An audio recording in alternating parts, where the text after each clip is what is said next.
दोस्तों नमस्कार, मेरा नाम नरेश कुमार और आप देख रहे हैं सेव न्यूज़ दिल्ली।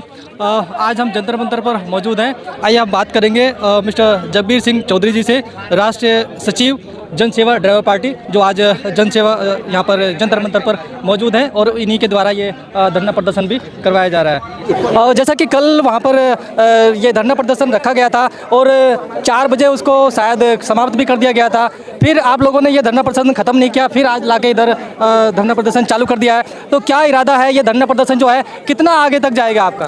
देखिए, धरना प्रदर्शन खत्म नहीं हुआ था।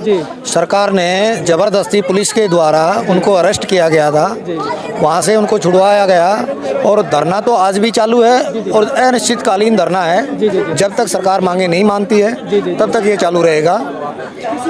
आगे मैं कुछ अपना स्टेटमेंट देना चाहता हूं कि ड्राइवर भाइयों के एक मैसेज देना चाहता हूं पूरे देश के ड्राइवरों को कि इस तरह के जो धरने हैं हम पिछले 75 साल से करते आ रहे हैं। हर स्टेट में, हर शहर में भी हजारों यूनियन हैं। हर यूनियन अपना अपना अलग अलग एक मोटो बनाया हुआ है।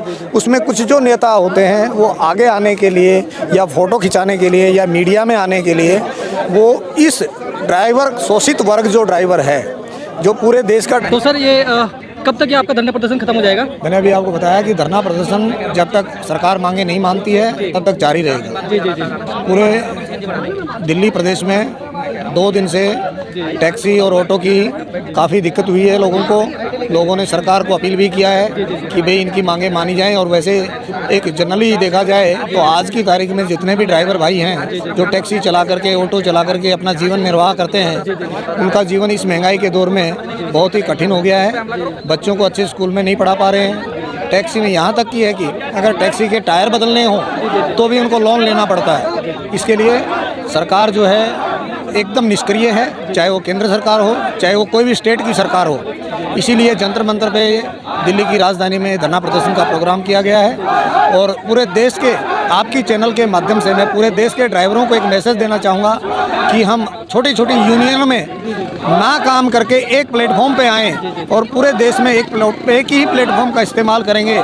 जैसे कि एक डॉक्टर, दिल्ली का डॉक्टर है, अगर उसको कुछ दिक्कत होती है तो पूरे देश के डॉक्टर हड़ताल पे होते हैं। उसी तरह मैं ये मैसेज देना चाहता हूँ देश के सभी ड्राइवर भाइयों को, चाहे वो टैक्सी ड्राइवर हों, चाहे ट्रक ड्राइवर हों, चाहे बस ड्राइवर हों, चाहे ऑटो चलाते हों, कि जब तक हम सब यूनियन का छोड़ करके और एक प्लेटफॉर्म नहीं चुनेंगे तब तक हम कामयाब नहीं होंगे।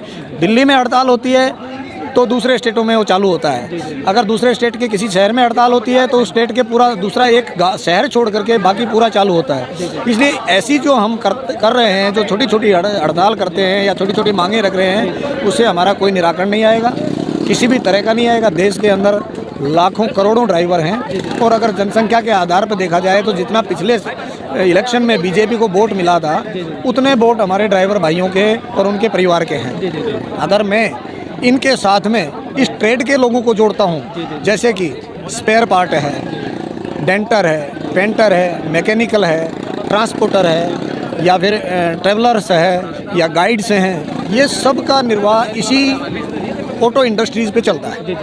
अगर इन सब को जोड़ा जाए तो पूरे देश के अंदर 50% वोट, इस 50% से ज़्यादा वोट इन लोगों के हैं और ये जब चाहें तब सरकार बदल सकते हैं। इनकी ताकत इतनी है। लेकिन सरकारों ने इसको एक डिवाइडेशन में बदल दिया है, छोटी छोटी यूनियन में बदल दिया। नेता लोगों ने अपने चमचे बना दिए हैं, कप गिलास उठाने वाले बना दिए हैं ड्राइवरों को। आज आप 40 साल पहले पीछे जाएंगे तो उस टाइम एक ड्राइवर की इज्जत थी, ड्राइवर साहब कह के बुलाया जाता था। क्या आज किसी टैक्सी वाले को इस तरह का कोई सम्मान मिलता है? किसी ऑटो वाले को ये मिलता है, ए इधर आओ, ये इस शब्द से पुकारा जाता है, चाहे वो टैक्सी वाला हो, चाहे वो ऑटो इंडस्ट्रीज वाला ऑटो ड्राइवर हो।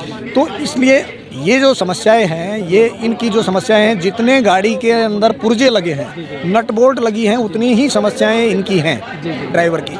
टैक्सी लेके घर से निकलेगा, वहाँ से इनकी समस्याएं स्टार्ट होती हैं और जब तक घर में नहीं घुसता तब तक वो समस्याएं एक छोड़ के दूसरे से निपटता है, तीसरे से निपटेगा, चौथी। मतलब उसको इस जाल में फंसा दिया गया है शासन और प्रशासन ने कि वो बाहर ही नहीं निकल सकता, अपने भविष्य के बारे में सोच ही नहीं सकता। इस तरह की राजनीति, गंदी राजनीति ने ड्राइवरों का शोषण करके आज की तारीख में अगर वंचित और शोषित अगर कोई वर्ग है पूरे देश में तो ड्राइवर है। तो फिर ये जो आज धरना प्रदर्शन आपने यहाँ दोबारा स्टार्ट किया है, ये कब तक चलेगा? दोबारा स्टार्ट नहीं है, ये लगातार चालू है। जी जी जी। कल सिविल लाइन पे था, वहाँ से परमिशन नहीं दिया गया, तो इसके लिए इसको आज से यहाँ जंतर मंतर पे परमिशन लेकर के चालू किया गया है और यहाँ चालू रहेगा ये जब तक ये मांगे नहीं मानी जाएंगी। और मैं इस चैनल के माध्यम से पूरे देश के ड्राइवरों को एक मैसेज और देना चाहता हूँ कि हम मांगते कब तक रहेंगे, हम कानून का सहारा लेते कब तक रहेंगे, कानून बनाने वाले चाहिए।